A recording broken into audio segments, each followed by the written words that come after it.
Hello everyone, this is energetic boy Aryavarth Vikas from Devghar, Jharkhand. I have arrived with a new story and story is an interesting. Just listen. आज की जो मेरी कहानी है एक नई नवेली दुल्हन की है। उनकी नई नई शादी होती है, तो जब वो अपना ससुराल आते हैं तो आने के बाद कुछ समय बीतने के बाद उनका झगड़ा सासू माँ से होने लगता है। इतिहास गवाह है कि ये काम हर किसी के यहाँ होता है। तो झगड़ा होने लगता है, तो झगड़ा होने के बाद कुछ समय के बाद बहुत झगड़ा होने लगता था। उसके सासू माँ जो भी कहते थे उनको गलत लगता था, जो भी कहते थे उनको गलत लगता था। तो ये बात फिर अपने पति से शेयर किए कि मुझे ये घर में अब नहीं रहना है, मुझे कहीं और जाना है, चलिए। तो उनके पति ने कहा नहीं, मैं तो अपने माँ के साथ ही रहूँगा और आपको भी यहीं रहना होगा। तो इतना झगड़ा होने के बावजूद वो अपने मायके चले गई। जब मायके गई तो अपने पापा को सारा बात बताया और अपने पापा से एक बात वो लड़की ने कहा कि आप मुझे कुछ दवा दें जिससे मैं अपने सासू माँ को मार सकूं, क्योंकि उनके पिता एक बहुत बड़े वैद्य थे। वैद्य मतलब बहुत बड़े आयुर्वेद का ज्ञान था उनके पास, और वो बहुत सारे दवाई बनाते थे और सेल करते थे। तो उनके पिता ने उनको फिर डांटा फटकारा कि नहीं ऐसा क्यों, वो तो तुम्हारी माँ है, एक माँ के समान है, सासू माँ है, ऐसा नहीं करना चाहिए। उनका जो भी कहना होता है उनको पालन करना चाहिए, क्योंकि वो भी माता पिता के ही समान है। तो उनके बेटी ने कहा नहीं, मुझे मारना है, आप हमें एक दवाई दीजिए।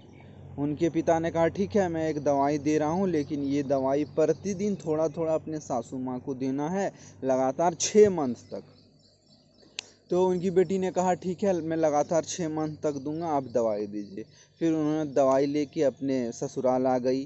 फिर जैसे ही ससुराल आई वो लड़की अचानक से बदल गई, एकदम इमिडिएटली वो बदल गई। अपने सासू माँ से बेहतरीन बिहेव करने लगी। क्यों? कि उनके पापा ने कहा था कि अपने सासू माँ से बेहतरीन बिहेव करने के लिए और लगातार 6 मंथ तक उनका बात रखने के लिए, ताकि वे दवाई उन पे इफ़ेक्ट करे धीरे धीरे।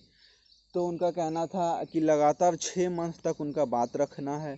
तो उनकी बेटी ने कहा ठीक है, मैं लगातार 6 मंथ तक बात रखूँगा और धीरे धीरे वो काम करूँगा ताकि वो इफ़ेक्ट करे मेरे सासू माँ पर। फिर वो अपने सासू माँ से इतना घुल मिल गए, इतना घुल मिल गए, पता ही नहीं चलने लगा कि इन लोगों के बीच में कभी भी झगड़ा हुआ था। तो फिर अचानक से उनकी बेटी एक दिन फिर मायके आती है और अपने पिता से कहती है कि पापा जी, आप मुझे जो दवाई दिए थे मारने के लिए हमारे सासू माँ को, अब एक दूसरा दवाई दीजिए ताकि उससे वो बच जाए।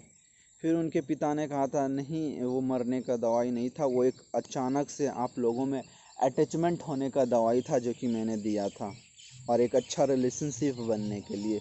तो उनके बेटी ने उनको फिर से धन्यवाद किया कि आप मेरे लिए जो भी किए इसके लिए मैं बहुत बहुत धन्यवाद। Actually moral of the story यहाँ पे ये होता है कि माता पिता से बढ़कर कोई ज्ञान है ही नहीं। उनका हर एक निर्देश और निर्देशानुसार बेहतरीन होता है। तो मैं एक विद्यार्थी होने के नाते आप लोगों से गुजारिश करना चाहता हूँ कि हमेशा अपने माता पिता का बात रखें, एक विकट परिस्थिति में उनका बात रखें, उनका साथ दें। उससे बड़ा गुरु कोई हो ही नहीं सकता है। In my point of view, that always support your fathers, mothers, really, they all are the god of the countries. Bye bye, that's all. Thank you. Bye bye, guys.